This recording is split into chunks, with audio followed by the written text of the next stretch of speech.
We are never gonna get another year like 1995 for movies, and Hollywood is never going to make a true Bad Boys again like that first one, a hot-blooded action movie, funny, cocky, packed with gunfire, nice cars, and that very American swagger of the 90s.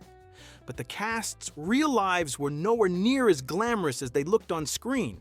Will Smith had to endure a violent childhood, an exhausting marriage, and that shockwave slap at the Oscars.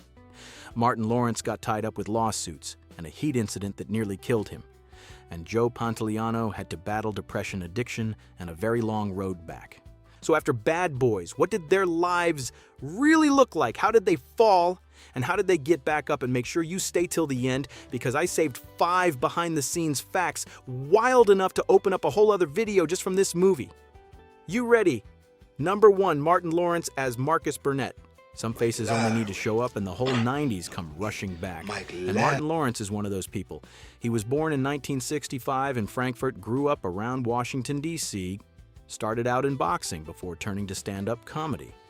Before playing Marcus Burnett at 30, Martin was already a TV star thanks to Martin, the blazing hot face of Def Comedy Jam, and a name Hollywood could not ignore. Bad Boys did not turn him into a star. He was already a star. After that movie, Martin kept rolling hard with A Thin Line Between Love and Hate Nothing, To Lose Life, Blue Streak, and later Big Mama's House. In 2023, he got a star on the Hollywood Walk of Fame, which tells you just how well Hollywood knows how important he is. But right when he was at the top, his life started slipping. His Saturday Night Live hosting gig in 1994 caused such a huge backlash that he was never invited back. Then in 1996, Martin was seen running into traffic in Los Angeles, screaming at cars carrying a gun, and ended up being restrained by police and taken in for treatment. Not long after that, Tisha Campbell's lawsuit cast a really heavy shadow over his public image, and the case ended in an out-of-court settlement. This was not tabloid fluff anymore. This was a stretch of life that was publicly cracking apart for real. The hardest hit came in 1999. Martin collapsed after jogging in nearly 100-degree heat, fell into a coma for 3 days, and when he got to the hospital, his body temperature had reached 107 degrees. That was the moment that really almost killed him. What makes me respect Martin Lawrence is not how funny he used to be or how famous he got. What matters is that he made it through a stretch strong enough to break a whole lot of people and still got back up. Still made his way back to the stage, still found a way to talk about those years, like a man who learned how to slow down so he could keep going. He even said Runteldat was therapeutic because it gave him a chance to let out the things that had been weighing on him for way too long. This year, Martin is 61, still fit as a fiddle. And maybe after everything, the most impressive thing about Martin Lawrence is not how famous he once was, but that he is still here for us to look back on. Number 2. Will Smith as Mike Lowrey. Now we get to Will Smith, the name people remember the second Bad Boys comes up. Now that's how you When the movie came out in 1995, he was 27, born in 1968, in Philadelphia, came up through rap with DJ Jazzy Jeff, and the Fresh Prince then became a TV star through the Fresh Prince of Bel-Air. But the thing that really matters in this part of his life is that Bad Boys was the big turn. Before that, Will had gone through a financial crisis, was buried in tax debt, had to sell off property, and moved to Los Angeles with just $4,000 left. So, behind the polished, rich, always in control Mike Lowrey, there was a Will Smith who had truly struggled. Bad Boys was not where he started, but it was when Hollywood stopped seeing him as a sitcom kid and started seeing him as a real movie star. After that, we doing everything, every one of these, you know, Bad Boys, 25 years later, all the stunts. In 1996, Men in Black in 1997, then Ali, The Pursuit of Happiness, I Am Legend, and finally the Best Actor Oscar for King Richard in 2022. If you look back with a clear head, Bad Boys really was the first brick in the Will Smith box office empire. But if all you remember is that glory, then you are still missing a big part of the story. In his memoir, he said that when he was around 9, he saw his father beat his mother so badly that she spit up blood. That shock stayed with him for life. Then there was his marriage, something the public used to see as a stable ideal, but later it turned out to be way more cracked than people thought when Jada Pinkett Smith revealed that the two of them had been living completely separate lives since 2016. And then came Oscar night in 2022 when Will Smith turned the best moment of his career into the worst one. He walked on stage, slapped Chris Rock, and later got banned from Academy events for 10 years. After that, the Associated Press laid it out. Clearly, his career was bruised, his marriage got torn apart in public, his reputation fell hard, and rebuilding trust became a real uphill climb. What matters is that Will did not disappear. He came back to music with Based on a True Story in 2025, his first album in 20 years, then kept touring and kept his film projects moving. This year, he is 58. He is not that untouchable icon from the Mike Lowrey days anymore, but he is still here, still working, still trying to rebuild what got cracked open. Number 3, Téa Leoni as Julie Mott. You remember Téa Leoni? No way. Of course you do. This is one of those faces American men from a certain era could never really forget. When Bad Boys came out in 1995, she was 29. Born in 1966 in New York, and this was the movie role that really made people remember her face. Before that, Téa Leoni had Flying Blind, an appearance on Frasier, and a few smaller film roles like A League of Their Own and Wyatt Earp, but she was still not A-list, so Bad Boys was the big leap. After Bad Boys, Téa Leoni did not get swallowed up by 90s nostalgia the way a lot of other actresses did. She kept going pretty steadily with Deep Impact, The Family Man, Jurassic Park 3 Spanglish Fun with Dick and Jane, then years later really locked in her place with Madam Secretary from 2014 to 2019. If I had to put it simply, Bad Boys opened the door, but Madam Secretary was the role that stamped the fact that she had stepped into another stage, more mature, more grounded, and carrying a whole lot more weight. Her private life did not blow up in loud Hollywood scandal. It wore down in another way. Her first marriage to Neil Tardio Jr. ended the same year Bad Boys came out. In 1997, she married David Duchovny. After a very short courtship, had 2 children. Then that marriage slowly cracked. Through a separation in 2008, a reunion in 2009, another split in 2011, and finally a divorce in 2014 after 17 years. This was not one explosion in one night. This was a major marriage wearing down in full view of the public. What I really respect about Téa Leoni is that she did not turn that heartbreak into some public meltdown. She kept going quietly, privately, and let the work speak for her. She also has another side to her image that people tend to forget, and that is her work with UNICEF, including trips connected to children in Vietnam. Then her life opened into another chapter. She met Tim Daly on Madam Secretary in 2014, stayed with him for more than a decade, then married him in a small ceremony in New York on July 12, 2025. By 2026, the two of them were even attached to NBC's pilot Newlyweds. This year, Téa Leoni is 60. She is not the kind of older star trapped inside one pretty role from the 90s. She moved through that era, moved through the collapse of a major marriage, then stepped into this age with a calmer life and a much more grounded presence. Number 4, Cheikh Cario as Antoine Fouché. In the 1995 movie, Antoine Fouché is the main villain, the guy who drags the story from fun buddy cop energy into real danger. Cario was born in 1953 in Istanbul, grew up in Paris, started from the stage, then built himself up very steadily in French cinema before Hollywood ever knew his name. When Bad Boys came out, he was 42 and absolutely not some newcomer. Before that, he already had a César nomination for La Balance, then left his mark in The Bear La Femme, Nikita, and 1492 Conquest of Paradise. After Bad Boys, he did not go down the Hollywood superstar road the way Will Smith did. He took the harder road, and the steadier one, becoming a truly solid international actor. That same year, 1995, he also had Goldeneye. After that came The Patriot, The Messenger, The Story of Joan of Arc, Kiss of the Dragon, The Core, and a long list of other films, but the most important part of the second half of his career came on television when he played Julian Baptiste in The Missing and then Baptiste. That role made the public see him not just as a cold-faced villain, but as an actor with depth, age, sorrow, and a real weight of his own. Checky Cario died on October 31, 2025, of cancer at 72. His family confirmed the news, and the obituaries all kept coming back to the same point. He left behind a career that stretched over more than 4 decades, moving from the French stage to international film, from villains like Fouché and Bad Boys to a beloved character like Julien Baptiste. Number 5, Joe Pantoliano as Captain Conrad Howard. When Bad Boys came out, Joe Pantoliano was already 44 and already one of Hollywood's toughest supporting actors. He was born in 1951 in Hoboken, New Jersey, and before this movie he had already made his way through Risky Business, The Goonies Empire of the Sun Midnight Run, and The Fugitive.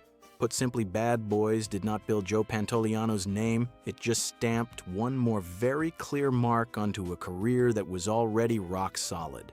After that, he did not slow down at all. Joe Pantoliano went into The Matrix as Cypher Memento as Teddy, then The Sopranos as Ralph Cifaretto, the role that won him an Emmy in 2003. By 2025, the Television Academy was still recognizing him with an Emmy nomination for The Last of Us. That is what really matters about Joe. A lot of people remember him as the yelling boss in Bad Boys, but if you really look at him, this is one of those rare supporting actors who just gets heavier and more valuable the longer he goes. Joe Pantoliano has said depression nearly destroyed his life. He talked about being a complete mess, at one point wrecking himself with alcohol, reckless behavior, and living through such a dark stretch that he felt like only the dogs were happy to see him. He did not hide any of that. He got treatment, joined a 12-step program, then started No Kidding Me Too to fight the stigma around mental illness. Looking at Joe now, that is the part that really makes people stop and sit with his story.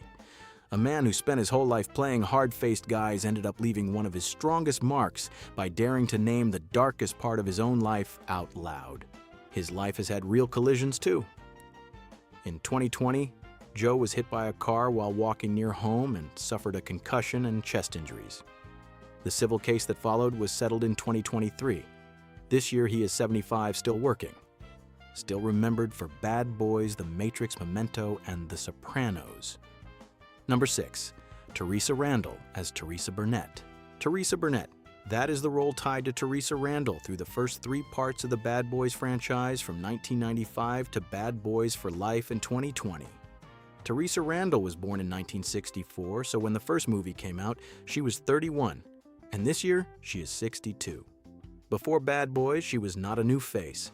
She already had Malcolm X CB4 Sugar Hill and Beverly Hills Cop 3 behind her. Put simply, she walked into Bad Boys with a pretty solid acting foundation already there, not as someone who only got known because of this movie.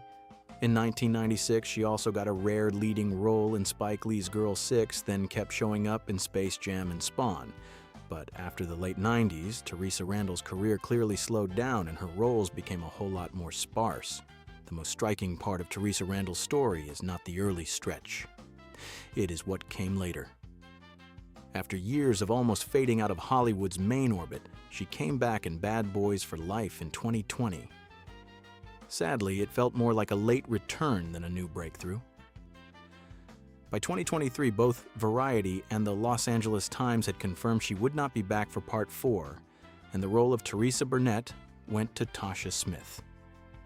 Up to now, no clear reason for the recasting has been publicly given.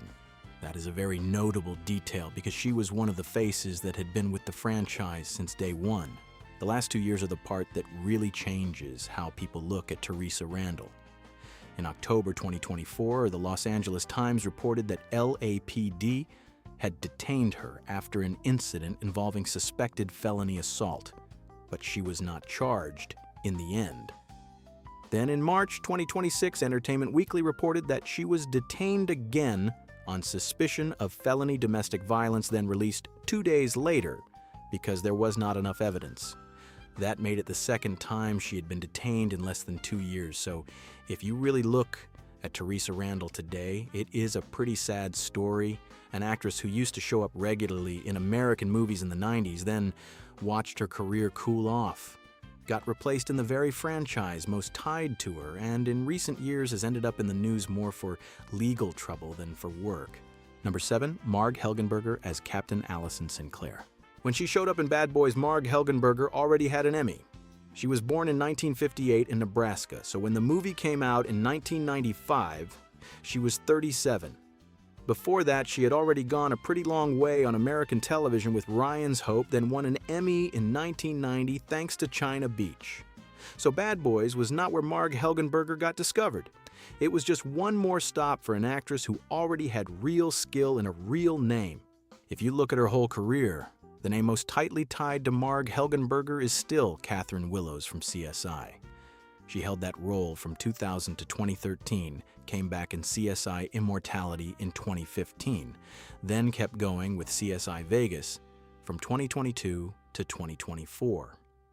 In April, 2024 CBS canceled CSI Vegas after 3 seasons, which closed out her most recent big return to the role that defined her career. That is also why when people look back at Bad Boys, it is easy to see just how strong the supporting cast really was. Even a role that was not all that big, like Allison Sinclair, was played by someone who later tied her whole name to a television landmark. Marg Helgenberger went through some really heavy family hardship when she was still young. While she was in college, her mother got breast cancer and had to have both breasts removed. Not long after that, her father was diagnosed with multiple sclerosis, and she had to help her family manage care during a very difficult stretch. Her marriage to Alan Rosenberg lasted nearly 20 years, then came to an end when the two announced their separation in late 2008, and after that, she filed for divorce in 2009. This year, Marg is 68. Looking at her now, what stays with people is not some downfall or some scandal.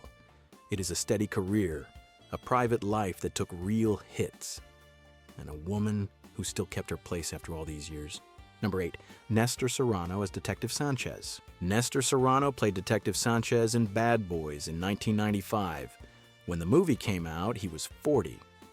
Serrano was born on November 5, 1955 in the Bronx, New York, studied at Queens College and the Lee Strasberg Theater and Film Institute, then fully turned to acting after spending some time working as a computer operator for Bank of New York.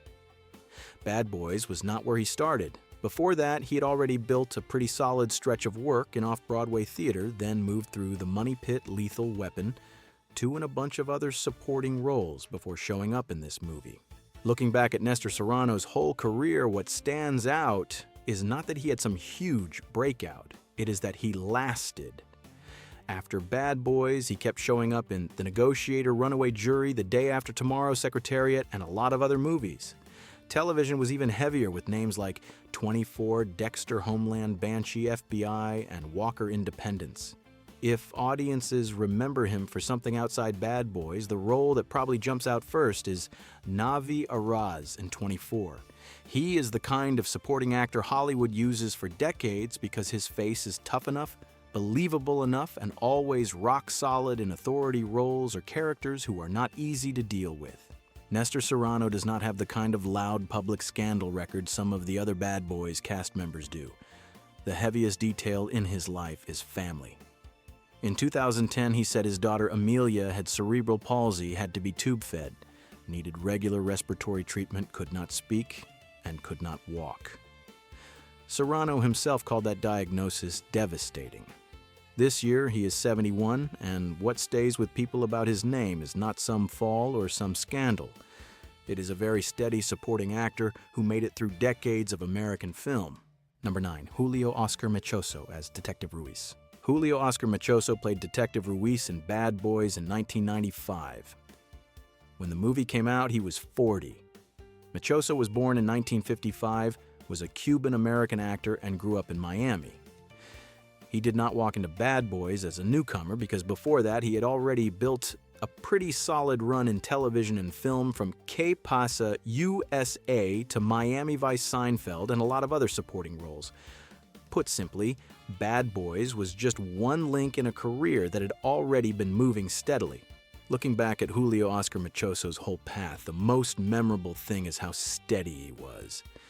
After Bad Boys, he kept showing up in Blue Streak, Heartbreakers, Jurassic Park, 3. The Lost City, The Legend of Zorro, Little Miss Sunshine, and Rules Don't Apply. The Television Academy also pointed out that he worked with Andy Garcia and Robert Rodriguez many times, and that detail says a lot about where he stood in Hollywood. This was not the kind of actor people talked about like a major star. This was the kind of face directors kept trusting again and again because he stepped into every role with real confidence. Biographical records also say he had more than 120 film and television credits, which means a supporting career that was incredibly deep. Julio Oscar Mechoso does not have the kind of loud public scandal record some of the other Bad Boys cast members do. What makes people stop at his story is something else he left pretty early. The Hollywood Reporter said he died on November 25, 2017 of a heart attack at his home in Burbank, California at just 62. Andy Garcia called him a friend and a kindred spirit. Number 10, Michael Imperioli as Joe Jojo. And this is the last name on today's list. Michael Imperioli was in Bad Boys in 1995 at 29. This year, Michael Imperioli is 60. He was born in 1966 in Mount Vernon, New York. Had once planned to go into pre-med, then changed direction right before enrollment so he could study acting at the Lee Strasberg Theater and Film Institute. Before Bad Boys, he already had Goodfellas, Jungle Fever, Malcolm X, and The Basketball Diaries behind him. So Joe Jojo was not the role that opened the door for Michael Imperioli. It was just one small slice of the early period of an actor who already had a very clear identity. Then he went straight into the biggest part of his career with Christopher Moltisanti in The Sopranos. That role brought him an Emmy in 2004, then years later he got another Emmy nomination in 2023 for The White Lotus as Dominic DeGrasso. Just looking at those two milestones is enough to show that Michael Imperioli is not the kind of actor who blows up once and then lives off the memory. He just keeps going, and every so often he gets another role strong enough to make people remember him all over again. In 2023, Michael Imperioli stirred up controversy when he wrote that he was banning bigots and homophobes from watching anything he was in after the United States Supreme Court ruling tied to wedding services for same-sex couples. That definitely caused noise, but it also showed he is someone with very clear opinions who is not afraid to speak plainly. Off-screen, he has been married to Victoria Imperioli since 1996, has 2 sons, and is the stepfather to his wife's daughter from an earlier relationship.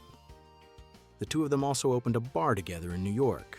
We just made it through a very long lap with the Bad Boys cast, but if you are still here, then I want to give you the best part as a reward. Because behind this movie, there is more than just Will Smith, Martin Lawrence, or the whole lineup of faces we just looked back on. Behind it, there are behind-the-scenes stories strange enough, crazy enough, and old-school Hollywood enough to make you see Bad Boys in a completely different way. And honestly, if just these 5 stories already sound this good, then a whole separate video on 20 insane facts about Bad Boys would absolutely have room to breathe. Right from the start, Bad Boys almost became a completely different movie. Before Will Smith and Martin Lawrence turned into the duo audiences now cannot separate from this franchise, Eddie Murphy and Wesley Snipes were both considered for the 2 lead roles. Just imagining that already makes you feel how different the rhythm of the movie would have been. That slicker, younger, cockier energy that Will and Martin brought into the film probably would not have existed the way we remember it now. That is the kind of fork in the road where even one small shift could have changed the whole movie memory of the 90s. But the behind-the-scenes story of Bad Boys is not just about things that almost happened. Some things did happen, and they hurt for real. Téa Leoni once said, Bad Boys was such a brutal experience for her that she ended up in the hospital after a stunt performer hit her in the jaw with a prop AK-47. She remembered getting knocked backward, almost losing her memory of that moment while Michael Bay panicked right there on set. Once you hear that, you get it right away. Action movies like this back then were not clean, not glossy, and definitely not safe in that carefully cushioned by technology kind of way we see now. Then there was a clash that feels pure Hollywood. Michael Bay once admitted that his longest argument on the movie may have been with Will Smith all over one tiny line at the end of the film. Bay wanted Mike Lowry to say to Marcus, "Hey man, I love you," and Will Smith felt the line did not fit the character. The two of them argued hard, but in the end, the line still stayed in the movie. I love that fact because it shows you something very real. Sometimes a movie is not decided by the biggest explosion, but by one short line that hits the ego of both the director and the star in exactly the right spot. And speaking of Michael Bay, there is one little story that tells you right away how Hollywood in the 90s really worked. Will Smith once said Bay wanted him to run shirtless in a chase scene. Will did not like it. He thought it was a little too much. Bay was dead sure that was exactly the kind of thing that would turn him into a movie star. In the end, the two of them compromised, not fully shirtless, but the shirt had to be open. And later on, Will himself admitted Bay had been right. That detail is funny, but it is also very real because it tells you exactly how a male star got packaged in that era. And I saved the last story for this spot because it has exactly that old Hollywood smell I love most. Vic Money, the guy who played one of Fouché's bodyguards, had actually been producer Don Simpson's bodyguard in real life after Simpson got threatened by the mafia. That job is what led him into acting. If you made up a story like that in some other movie, people would think you were overdoing it. But in Hollywood from those years, it sounds strange in a way that also feels weirdly familiar. And that is part of what still makes Bad Boys so much fun to dig into now. Even the stuff that happened behind the camera was already crazy enough to deserve its own separate video. So that wraps up our long lap through the cast of Bad Boys. But if you really look closely, this is not the kind of movie you watch once and then close the file on. To me, Bad Boys feels more like a Hollywood case file that is still open. The movie ended back in 1995, but what it left behind never really stopped. It kept living in Will Smith's career, in Martin Lawrence's falls and comebacks, and marriages that broke apart and disappearances from the spotlight, in faces that aged in front of the audience, and in the names that are already gone and left behind a space that cannot ever be filled the same way again. That is what always makes movies like this worth going back to for me. Not just because of the gunfire, the nice cars, the cool lines, or that very American 90s atmosphere. It is because the deeper you dig, the more you see that a movie is never just a movie. It is a point of contact. From there, every person breaks off in a different direction. Some hit the top, some quietly fade away. Some carry way too many scratches that the audience does not find out about until much later. And maybe that is why weird movie scenes exists in the first place. Not just to remind you of an old movie, but to reopen the files that looked finished and take a real look at what was behind the lights all along. If you like looking at it that way, do subscribe to the channel. Because trust me, with movies like Bad Boys, the closer you look, the more you realize there are still a whole lot of stories left to tell.